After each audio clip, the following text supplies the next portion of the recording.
Assalamualaikum warahmatullahi wabarakatuh.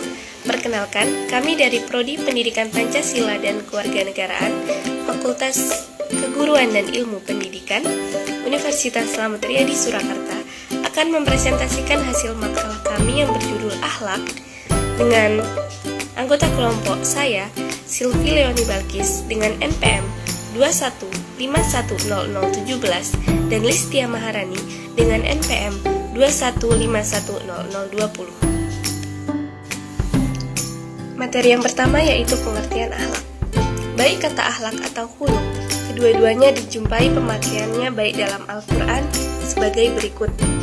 Dalam surah Al-Qalam ayat 14, Allah Subhanahu wa Ta'ala berfirman, "Wa innaka la'ala khuluqin 'azim," yang artinya, sesungguhnya kamu benar-benar berbudi pekerti yang agung. Dan dalam Quran surah Asy-Syura ayat 137, "In hadza illa khuluqul awwalin."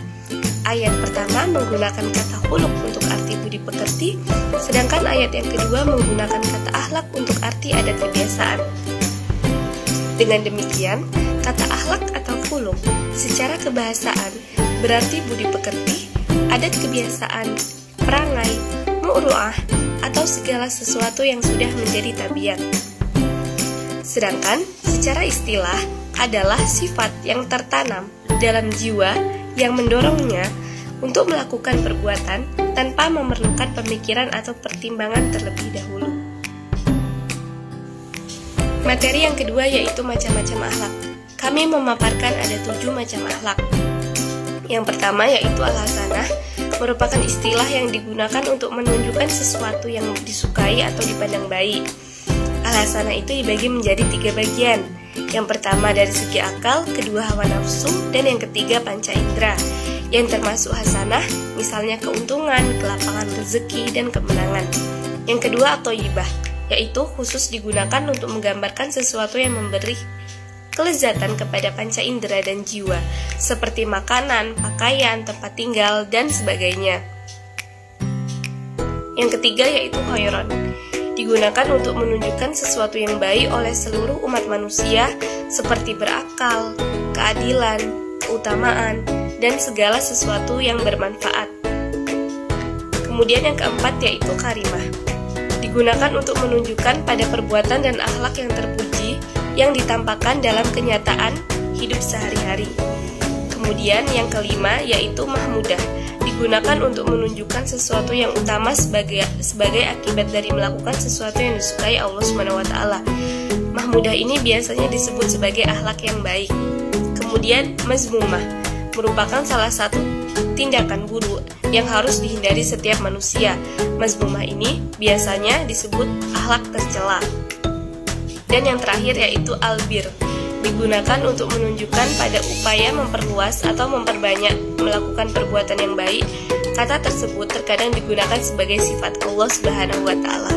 Materi yang ketiga yaitu akhlak di bidang ekonomi, merupakan suatu sistem atau konsep ekonomi akhlak yang tujuan utamanya mencapai kesejahteraan seluruh umat manusia. Dalam bahasa Arab, ekonomi sering diterjemahkan dengan al-iqtisad, yang berarti hemat dengan perhitungan, juga mengandung makna rasionalitas dan nilai secara implisit.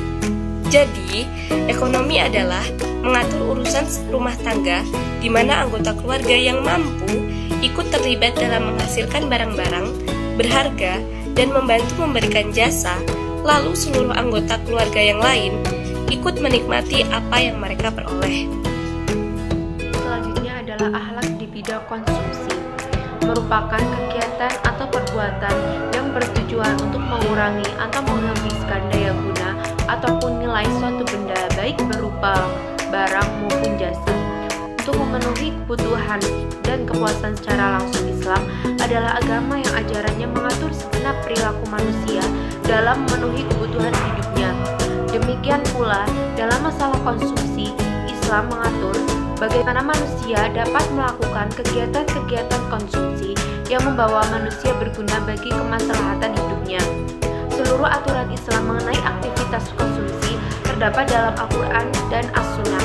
perilaku konsumsi yang sesuai dengan ketentuan Al-Quran dan As-Sunnah, ini akan membawa pelakunya mencapai keberkahan dan kesejahteraan hidupnya.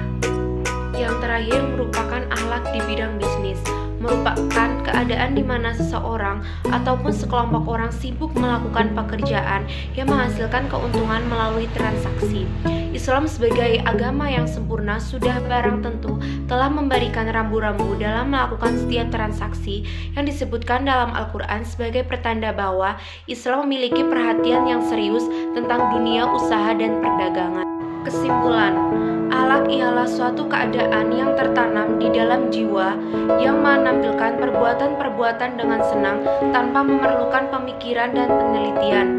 Apabila perbuatan yang keluar itu baik dan terpuji menurut cara dan akal, perbuatan itu dinamakan akhlak yang mulia. Sebaliknya, apabila keluar perbuatan yang buruk, ia dinamakan akhlak yang buruk. Oleh karena itu, kita sebagai muslim haruslah menanamkan sifat-sifat yang baik agar akhlak yang keluar dari diri kita merupakan akhlak yang terpuji, yang disukai oleh Allah, dan hanya Rasulullah yang pantas kita jadikan idola dalam kehidupan.